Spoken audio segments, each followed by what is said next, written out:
Edu, vitória correta, merecida do Bragantino, que foi um time mais equilibrado em campo, fez um primeiro tempo regular, o segundo tempo o Corinthians não jogou. Aliás, depois da saída do Ranieri, o Corinthians desmanchou.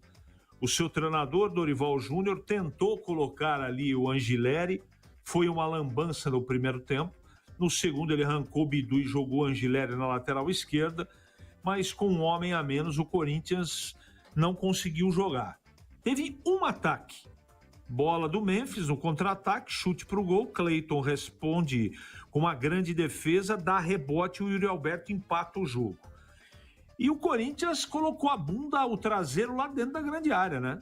É o que aconteceu, abdicou da vontade de atacar, só foi se defender, os jogadores que o Dorival colocou em campo só de marcação, e o Corinthians acabou tomando no final do jogo o segundo gol.